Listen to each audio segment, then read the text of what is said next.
These days, the billboards, the commercials, the magazines, everything is telling us, buy this and you'll be happy. Wear that and you'll be happy. Go here and you'll be happy. Obtain this, acquire that, and you'll be happy.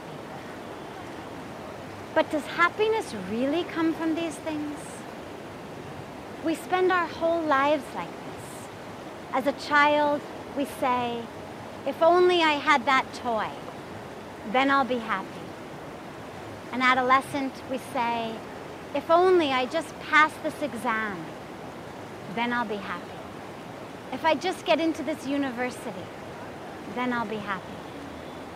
Then we say, if only I can find the right boy or girl to marry, then I'll be happy. Then, if I get the right career, if I get the right raise, if we have children, if my children get into the right school, and on and on and on it goes. And we continue to think that if I just get this, if I just have that, then I'll be happy. But does the ladder of success, does the ladder of prosperity, does the ladder of poverty actually take us to happiness? No. These ladders don't go there. The happiness ladder is different. I remember after I had been in India for about a year or two, I was back in America, and I was back at my parents' house, and I decided to conduct an experiment. I'm a scientist at heart, and a scientist by academic history. So I thought, let me conduct an experiment. क्योंकि जो मैंने देखा था India में, तो मुझे लगा कि इंडिया में they have the answer. Nonetheless, मुझे लगा कि चलो मैं इसको टेस्ट कर लेते हैं.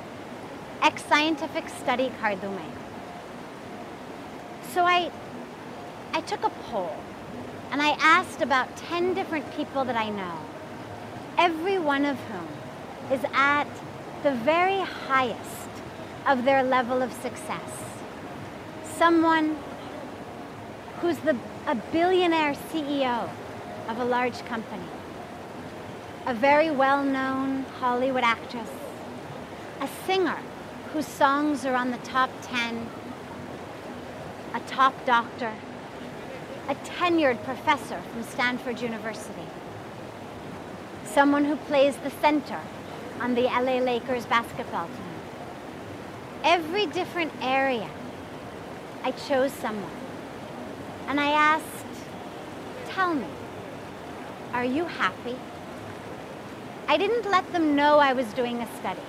These were all people whom I knew very well personally. So it was very easy, baat mein, मैंने उनसे पूछा, क्या आप खुश हैं? And every one of them gave me one of two different answers. Either they said, I will be happy when, and you can fill in the blank. The children grow up and move out of the house. I get the raise I've always wanted. My song gets in the top 10. I lose the 10 pounds I gained over the holidays. Or I would be happy if. And again, fill in the blank. My husband would only work less. The children would clean up their rooms. I could only squeeze back into the skirt I wore 5 years ago. It was always something. Either I will be happy when, or I would be happy if. But even with these people who had reached the very top, the pinnacle of what everyone else on planet Earth is searching, yearning, dying to reach, even for these people, happiness was just one step away. There was no one I asked who said yes. Right now, with what I have, I am happy. And I realized happiness doesn't lie in these things. It doesn't matter how much you get, how high you climb. Happiness is not there. Happiness only, true joy can only come from within, from that spiritual connection. And the problem is that the more we run around outside looking for it, in the possessions, in the cars, in the degrees, in the houses, the more we run around in the outside world looking for it, the farther and farther we are running from where it really is. Because you can't run in two directions simultaneously.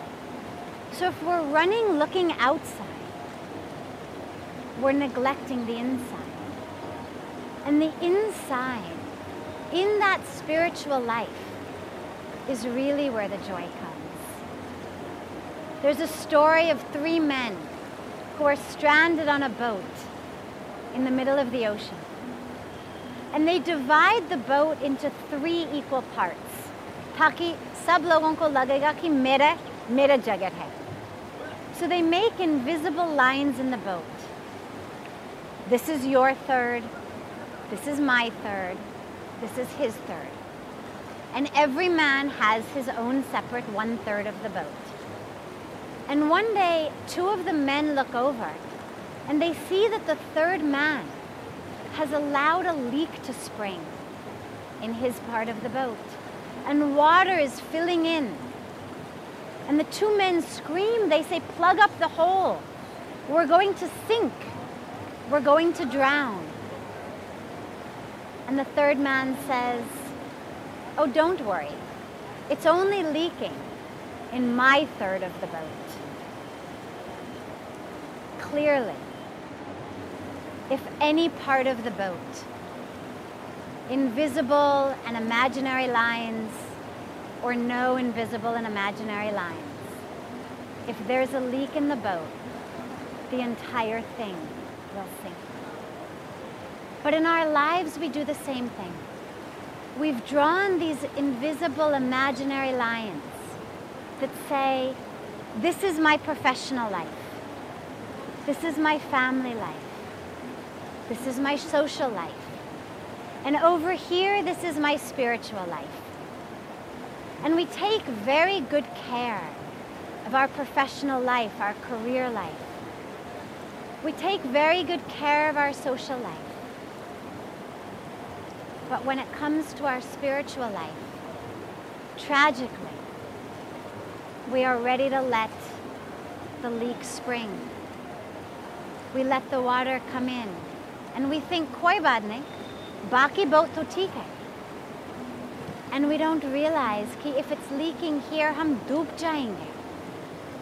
We cannot let that leak spring in the spiritual part. It's that keeps us afloat. It is the spiritual connection that keeps us afloat in the ocean of life. Otherwise, we've attained everything, acquired everything. But depression and anxiety have become the new epidemics. Antidepressants, anti-anxiety medicine, sleeping pills, these have become the penicillin of the 21st century. Last year in America, the land that has acquired everything, obtained everything, achieved everything, last year the top 10 medicines prescribed in America were antidepressants, anti-anxiety medicine, sleeping pills, and Viagra. We've put a man on the moon, or men, many of them, on the moon. We've put people in outer space. We've achieved feats that were unimaginable a generation ago.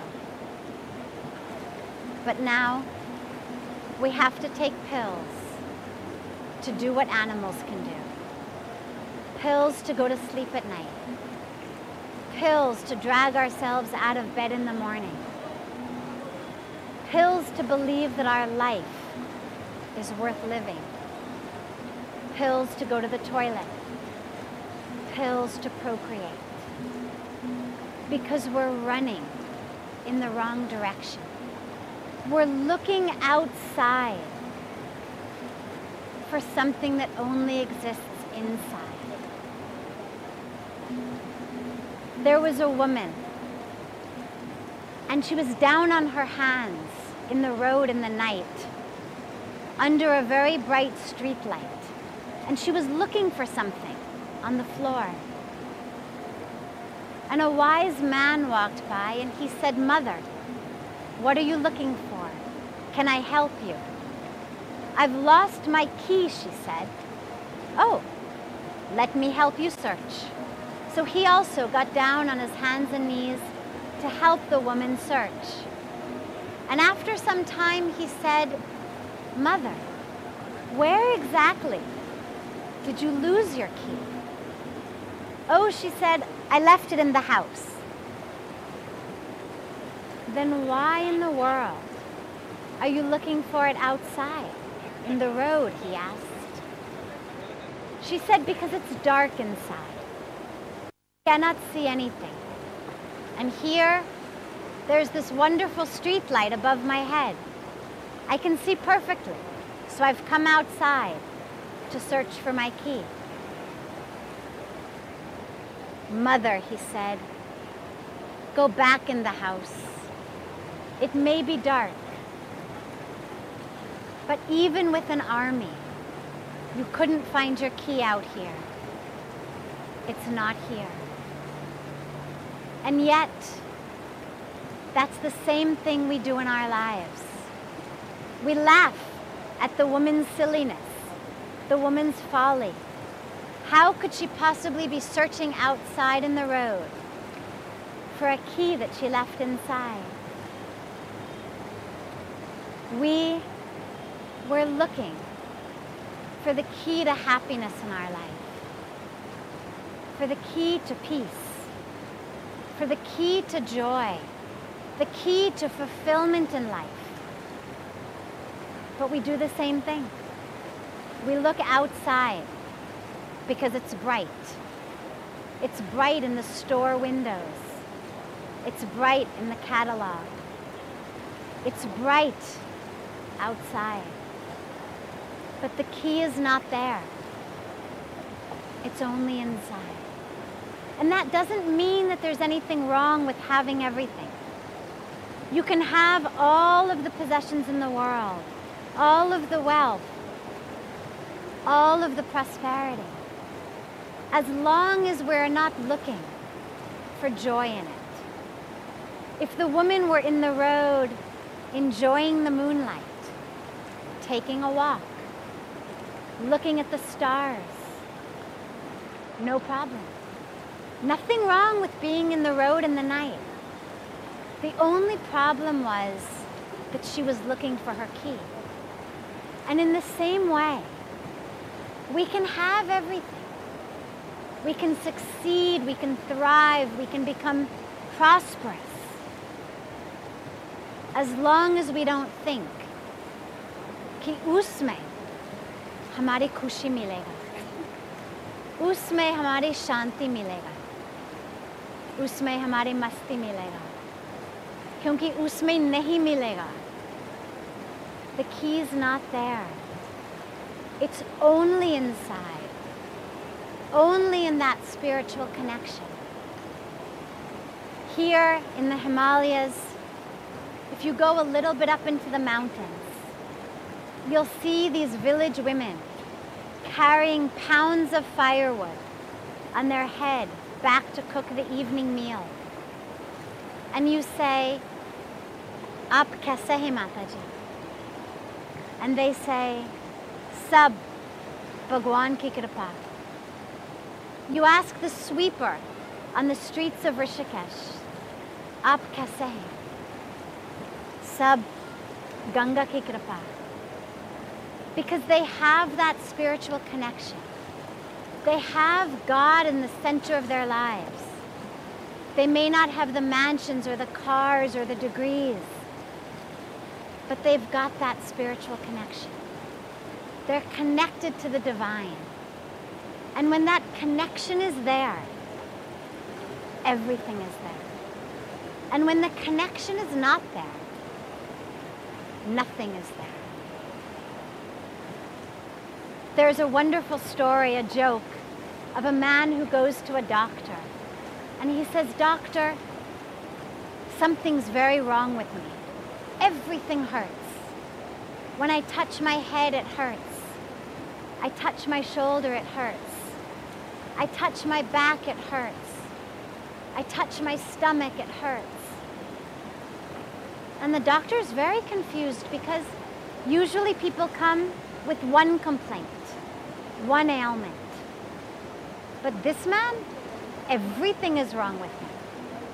So the doctor runs so many tests and scans. And at the end, he calls the man in and he says, "I have some good news and I have some bad news. The good news is there's nothing wrong with your head or your back or your shoulder or your stomach. The bad news is your finger is broken. And because your finger is broken, naturally, wherever you touch, it will hurt. But the problem is not outside. The problem is not in the body. The problem is in the broken finger." And in the same way in our lives, that connection to God, that connection to spirituality, to the divine, when it's broken, everything hurts. We think the problem is the interest rates, inflation rates, mortgage rates, our employers, our employees, our in-laws, our children. But the problem is the broken connection. And when that connection is intact, when we're connected to the divine, then everything is there. And it's not hard. It's not anywhere outside of us.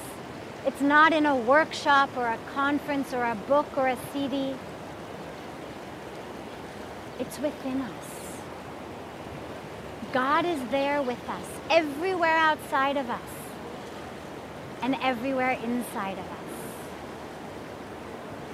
I want to end by telling about a man who was a great spiritual seeker.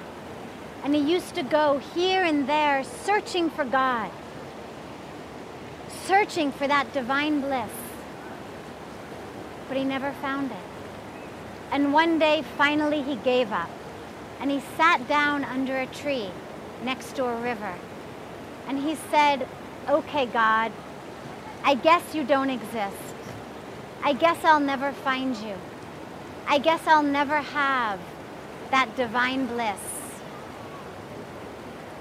And he started to cry. And at that moment, a fish jumped up out of the water. And the fish starts to flap back and forth, back and forth. And the fish says, "Water, water, I need water. I'm going to die without water." And the man says, "You stupid fish, you live in the water. You're surrounded by water. There is nothing but water. Why are you flapping around in the air crying for water?" And the fish says, "The same is true about you. You're crying for God, flapping around here and there, looking for God, and you're surrounded by Him.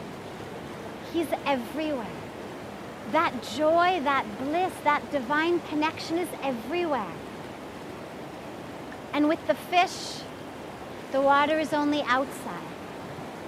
But with us, that divine connection is not only outside, but it's also inside. In every cell of our being, in every pulse of our heart, in every breath we take. So all we have to do is get reconnected to it. Realize that that joy is within, that peace is within. And the moment we realize it, like the fish, we go back into the water and we swim in that beautiful, divine ocean of bliss, joy, and peace.